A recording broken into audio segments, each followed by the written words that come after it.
Electrical system में हम लोग सोर्स की बात करते हैं। तो जो सोर्स होते हैं वो दो तरीके के होते हैं। पहला एसी सोर्स और दूसरा डीसी सोर्स।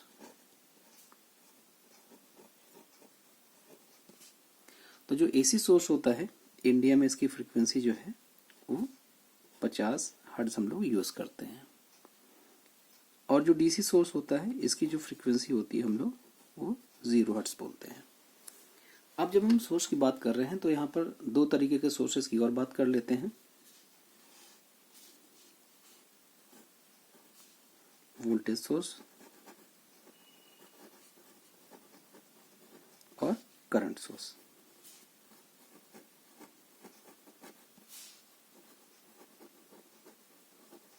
तो जो वोल्टेज सोर्स और करंट सोर्स है, इसमें और क्लासिफिकेशन होते हैं दो तरीके के। पहला होता है आपका इंडिपेंडेंट सोर्स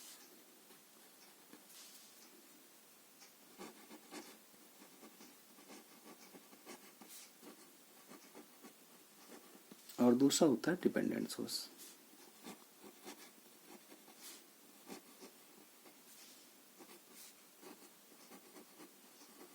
अब अगर इंडिपेंडेंट की बात करें, जैसे मान लीजिए बैटरी है, सेल है, तो इसका जो वैल्यू होता है वो किसी पर निर्भर नहीं करता है। जैसे मान लीजिए आपके पास में एक 12 वोल्ट की बैटरी है, तो इसका जो वोल्टेज रहेगा वो बाहर पर निर्भर नहीं करेगा। और जो डिपेंडेंट है, इसका जो सोर्स है वो किसी पर डिपेंड करेगा, निर्भर करेगा। मान लीजिए हमारे पास ये स्टेबलाइजर है और यहाँ पर हम लोग इनपुट वोल्टेज दे रहे हैं। यहाँ पे नॉब लगी हुई है और यहाँ पर जो आउटपुट वोल्टेज है वो आ रहा है। अगर हम नॉब को चेंज करेंगे तो यहाँ से आने वाला वोल्टेज तो फिक्स है, लेकिन यहाँ का जो वोल्टेज वो बदल जाएगा। तो हम ये कहेंगे यहाँ का जो वोल्टेज है वो इस सिस्टम पर निर्भर कर रहा है। तो ये कहलाएगा आपका डिपेंडेंट सोर्स। तो जो इंडिपेंडेंट सोर्स है, वोल्टेज सोर्स और करंट सोर्स, इंडिपेंडेंट के लिए, डीसी और एसी के लिए, अगर हम ऐसे रिप्रेजेंट कर रहे हैं तो ये डीसी के लिए है, अगर हम ऐसे रिप्रेजेंट कर रहे हैं तो ये एसी के लिए है। ये है आपका वोल्टेज सोर्स।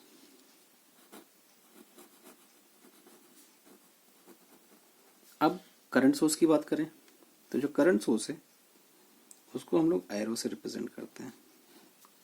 प्लस माइनस कर दिया तो डीसी हो गया। यहीं पे अगर हम इस तरीके से रिप्रेजेंट करेंगे तो ये एसी के लिए हो जाएगा। ये आपका करंट सोर्स है। तो ये जो सोर्सेस है, वोल्टेज सोर्स और करंट सोर्स। अब जब हम बात कर रहे हैं इंडिपेंडेंट की, तो ये आपके कैसे इंडिपेंडेंट है। अब बात करते हैं डिपेंडेंट की। जो डिपेंडेंट होते हैं उसको हम लोग ऐसे रिप्रेजेंट करते हैं। मान लीजिए हमारे पास एक सर्किट है और यहाँ पर हमने एक सोर्स लगा दिया। इसकी वैल्यू हमने मान लीजिए 4V1 लिख दिया है और V1 इसका वोल्टेज है, मान लीजिए 20 वोल्ट है। कोई सर्किट बना दिया हमने इस तरीके से, 5 है ये और ये 7 है, ये 2 और ये 1। तो जो ये वोल्टेज सोर्स है इसकी वैल्यू किस पर डिपेंड करे, इस पर डिपेंड करे। अगर मान लीजिए V1 की कुछ वैल्यू होगी, उसको हम यहाँ पर रखेंगे तो यहाँ का हमें वोल्टेज मिल जाएगा। तो ये कौन सा हो गया, डिपेंडेंट। तो जो डिपेंडेंट होते हैं वो 4 तरीके के होते हैं।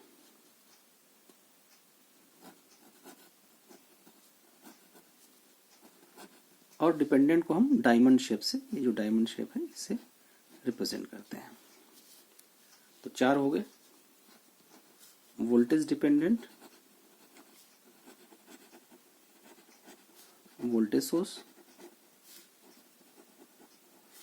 तो जो सोर्स है वो कैसा है, वो है वोल्टेज। तो ये प्लस माइनस हो गया वोल्टेज और किसी पर डिपेंड कर रहा है, मान लीजिए इस तरीके से डिपेंड कर रहा है, तो हो गया वोल्टेज डिपेंडेंट वोल्टेज सोर्स। दूसरा हो गया voltage dependent current source. Source कैसा हो गया, करंट का है, तो सोर्स हो गया आपका करंट सोर्स। और किस पर निर्भर कर रहा है? वोल्टेज पर। कोई भी वोल्टेज हो सकता है। Current dependent voltage source,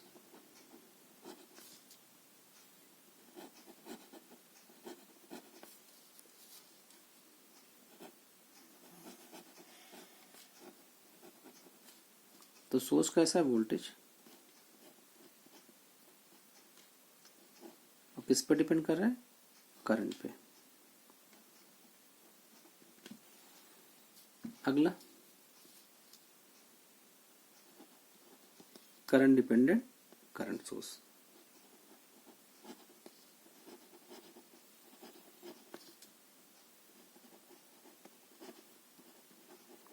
source कैसा है? Current source. किस पे डिपेंड कर रहा है? करंट पे। तो ये हमारे हो गए सोर्सेस। इंडिया के बाहर जो फ्रीक्वेंसी हम लोग यूज करते हैं वो 60 हर्ट्ज होती है। अब हम बात करते हैं आइडियल सोर्सेस की। तो आइडियल सोर्स हमारे दो, वोल्टेज सोर्स और करंट सोर्स। तो आइडियल वोल्टेज की बात करते हैं।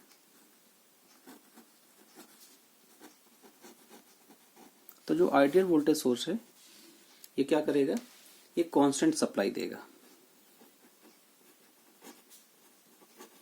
और इसका जो इंटरनल रेजिस्टेंस है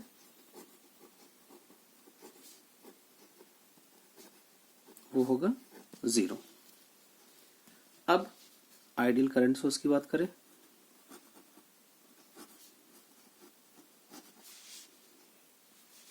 तो जो आइडियल करंट सोर्स है क्या देगा? Constant current.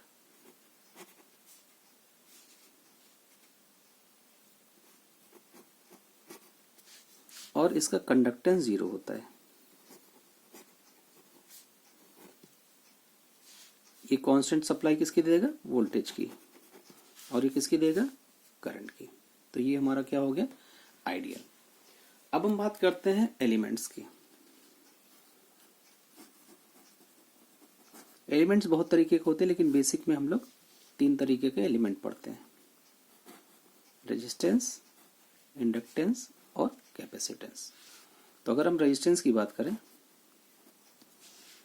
तो एक जर्नल आप सभी लोगों ने पढ़ा होगा कि मान लीजिए हमारे पास कोई एक वायर है, उसका एरिया पता है, उसका लेंथ पता है, उसका रेजिस्टिविटी पता है। तो हम लोग इसका रेजिस्टेंस निकालते हैं, R is equal to rho L upon A. तो यहां पर जो ये वायर है या जो रेजिस्टेंस है क्या काम करेगा? ये करंट का अपोज करेगा। और जो रेजिस्टेंस है हर मेटल का अलग अलग होता है। जो सिल्वर होता है उसका जो रेजिस्टेंस होता है वो मान के चलते बहुत कम होता है, फिर उससे ज़्यादा तांबे का। तो हम कंडक्टिविटी की बात करते हैं तो जो सिल्वर होता है वो सबसे ज़्यादा कंडक्टिव होता है, फिर कॉपर कंडक्टिव होता है, फिर एल्युमिनियम कंडक्टिव होता है जो हम लोग यूज़ करते हैं। दूसरा हम बात करते हैं एलिमेंट इंडक्टेंस की। अच्छा, इसका जो यूनिट है वो ओम है, इसका जो यूनिट है वो हेनरी है। अब होता क्या है कि मान लीजिए हम कोई भी सोर्स यूज़ कर रहे हैं, जैसे मान लीजिए घर में स्विच लगा हुआ है और फैन लगा हुआ है, तो 2 वायर जाते हैं।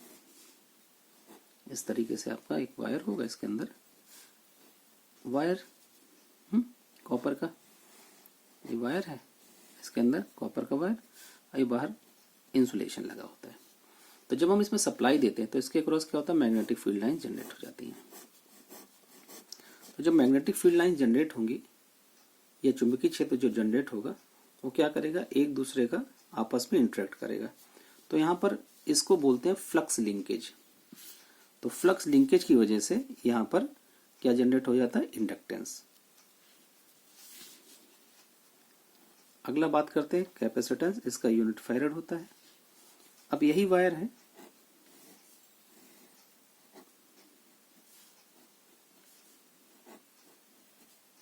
क्योंकि 2 वायर जनरल लेते हैं, एक फेज के लिए एक न्यूट्रल के लिए। तो ये तो हो गया हमारा कॉपर वायर, बीच में क्या हो गया? इंसुलेशन और ये एयर गैप। तो मान के चलिए ये कंडक्टर हो गया, ये कंडक्टर हो गया, और बीच में क्या? इंसुलेटर हो गया। तो आप लोगों ने कैपेसिटर में पढ़ा होगा कि अगर 2 मेटल के प्लेट हैं, इनके बीच में इंसुलेटर है और यहाँ पे सप्लाई दें तो कैपेसिटेंस क्रिएट हो जाता है, C is equal to A epsilon naught by D. तो ये जो वायर हमारे पास है, इन वायर में क्या जनरेट हो गया, हमारा कैपेसिटेंस जनरेट हो गया। यानी कि अगर हम किसी भी सप्लाई की बात करें, मान लीजिए आपके घर में कोई स्विच लगा हुआ है और ये यहाँ पे कोई भी लोड लगा है, हम मान लेते हैं यहाँ पे एक फैन लगा हुआ है, तो यहाँ पर ये जो पूरा लेंथ आ रहा है, इसके बीच में रेजिस्टेंस भी होगा, फ्लक्स की वजह से इंडक्टेंस होगा, और अंदर कॉपर वायर है, बीच में इंसुलेशन है, तो यहाँ पर कैपेसिटेंस भी होगा। तो ये हमारे पास 3 एलिमेंट होते हैं जो हम किसी भी सर्किट में पढ़ते हैं, डीसी के लिए या एसी के लिए, या बेसिक के लिए। बाकी और भी एलिमेंट होते हैं। अब हम यहाँ पर बात करते हैं जो एलिमेंट्स होते हैं उनकी प्रॉपर्टीज के लिए। तो पहली जो प्रॉपर्टी होती एक्टिव, या बोलते हैं एक्टिव एलिमेंट क्या होते हैं, तो ऐसे एलिमेंट जिनके पास खुद का सोर्स है, वो खुद के सोर्स से चलते हैं, उनको बोलते हैं एक्टिव एलिमेंट। दूसरा होता है पैसिव एलिमेंट।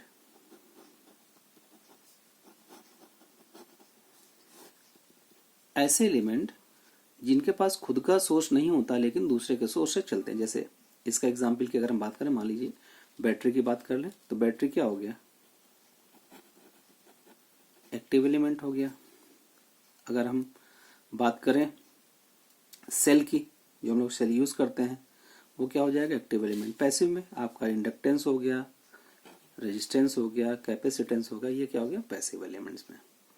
फिर हम बात करते हैं यूनिलेटरल और बाइलेटरल। यूनिलेटरल एलिमेंट,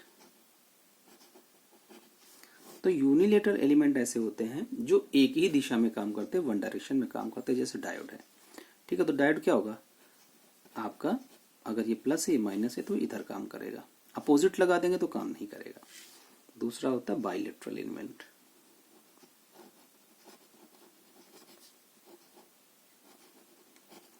तो बाइलेटरल में क्या होता है कि ऐसे एलिमेंट जो दोनों तरफ काम करते हैं। जैसे रेजिस्टेंस है ना, चाहे आप सर्किट में ऐसे लगा दीजिए, चाहे इसको पलट के लगा दीजिए। इंडक्टेंस चाहे ऐसे लगा दीजिए, चाहे पलट के लगा दीजिए, ये काम करेगा। तो ये कौन सा हो गया आपका, बाइलेटरल हो गया।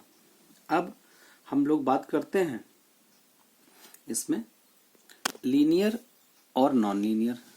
तो जो लीनियर एलिमेंट होते हैं,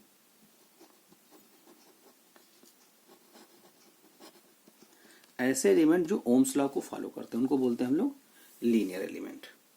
अब ओम्स लॉ क्या होता है, मान लीजिए हमारे पास कोई एक वायर है और इसकी फिजिकल कंडीशंस कांस्टेंट है। फिजिकल कंडीशंस का मतलब क्या है कि इसका लेंथ, इसका एरिया और आसपास का जो टेम्परेचर है वो फिक्स है, कांस्टेंट है। तो अगर हम यहाँ पर वोल्टेज देंगे V1, यहाँ पे मान लीजिए वोल्टेज दे रहे हैं, तो यहाँ पे करंट फ्लो करेगी, मान लीजिए करंट फ्लो करेगी I1। ऐसे आपने V2 दिया, करंट फ्लो करेगी I2। V3 दिया, करंट फ्लो करेगी I3।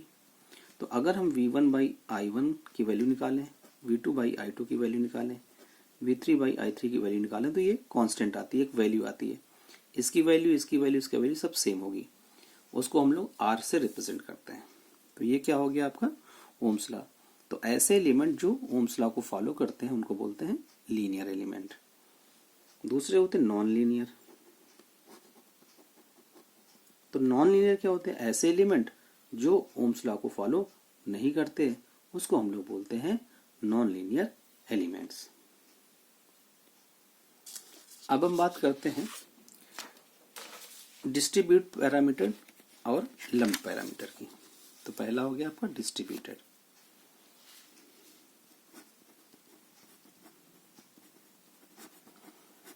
अब जैसे मान लिया आपने रियोस्टेट देखा होगा, तो जो रियोस्टेट होता है उसमें क्या होता है कि एक वायर होता है, कॉइल के फॉर्म में ऐसे लिपटा हुआ होता है। तो जो रेजिस्टेंस है वो पूरे लेंथ में होगा, यहां से यहां तक लेंथ है, इस पूरे रेजिस्टेंस की वैल्यू इस वायर की लेंथ पर होगी। अब मान लीजिए हमारे पास एक 10 मीटर का तार है या वायर है, और अगर हमें पता हो कि ये एक जैसा है, अगर हमको 1 मीटर का इसका रेजिस्टेंस का वैल्यू पता है तो टोटल लेंथ का हम निकाल सकते हैं रेजिस्टेंस। तो यहाँ पर जो वैल्यू है रेजिस्टेंस की वो पूरी लेंथ में है, तो ये क्या कहलाएगा, डिस्ट्रीब्यूटेड। दूसरा होता है लम्प्ड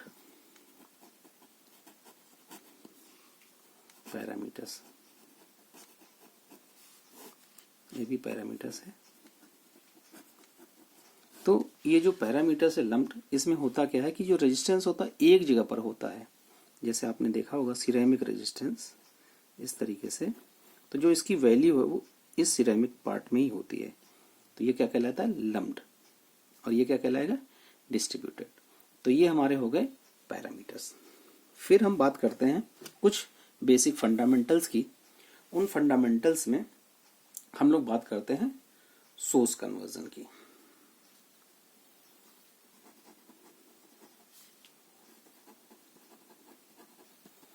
तो दो तरीके के सोर्स है, एक वोल्टेज सोर्स है, एक करंट सोर्स है। तो वोल्टेज सोर्स को करंट सोर्स में कन्वर्ट कर सकते हैं और करंट सोर्स को वोल्टेज सोर्स में हम लोग कन्वर्ट कर सकते हैं। तो सोर्स कन्वर्जन के लिए पहला है voltage source to current source conversion. तो यहाँ पे कंडीशन क्या है कि अगर आपके पास कोई एक बैटरी लगी हुई है और उसके साथ में एक रेजिस्टेंस लगा हुआ है सीरीज में, ठीक है, तो इसको हम करंट सोर्स में कन्वर्ट कर सकते हैं। कैसे, जो यहाँ पर वोल्टेज है इस जगह पे लगा देंगे करंट सोर्स, और जो इसका बैटरी का पॉजिटिव इधर लगा देंगे हेड, और जो ये सीरीज में लगा है वो चला जाएगा पैरेलल में।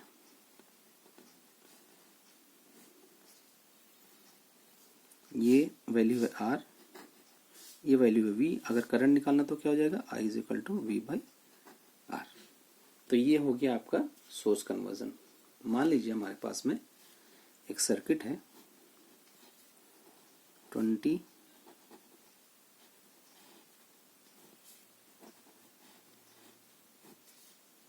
ओम, 4 ओम, 3 ओम, 2 ओम। तो हमें सोर्स कन्वर्जन लगाना है। तो देखिए जो इतना भाग है, यहाँ पे हमको क्या दिख रहा है, ये बैटरी दिख रही है और इसके सीरीज में क्या दिख रहा है, रेजिस्टेंस। तो यहाँ पे हम सोर्स कन्वर्जन लगा सकते हैं। तो ये जो टर्मिनल है इसके आगे का जो भाग है उसको वैसे रख दीजिए,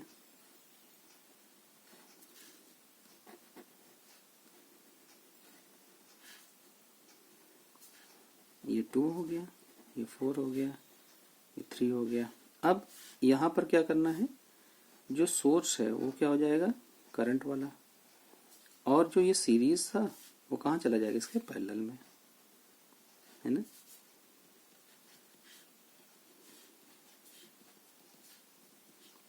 तो ये आपका हो गया 5, और करंट की वैल्यू क्या होगी, V/R। V कितना है, 20, और ये कितना है, 5। तो इसकी वैल्यू क्या हो जाएगी, 20/5, यानी कि 4 एम्पियर की ये करंट हो जाएगी। तो ये हो गया सोर्स कन्वर्जन। कौन सा, voltage source to current source conversion. अब दूसरा कन्वर्जन करंट सोर्स से वोल्टेज सोर्स कन्वर्जन। तो यहाँ पे जब हम कन्वर्जन की बात करते हैं तो यहाँ पे कंडीशन क्या है इसकी, एक करंट सोर्स होना चाहिए और इसके पैरेलल में एक रेजिस्टेंस होना चाहिए। तो ये हो गया आपका R, ये हो गया I। अब आगे का सर्किट कुछ भी हो सकता है। अब यहाँ पर अगर कन्वर्ट करना है तो यहाँ पर हेड की तरफ क्या हो जाएगा, पॉजिटिव टर्मिनल, और इधर हो जाएगा नेगेटिव टर्मिनल, और ये जो पैरेलल था वो कहाँ चला जाएगा, सीरीज में, ठीक है। ये R हो गया, ये I हो गया। तो I पता है, R पता है, तो V के पता चल जाएगा, V इज इक्वल टू दोनों का multiplication, V is equal to IR। अब मान लीजिए कि हमारे पास कोई एक इस तरीके का सोर्स है,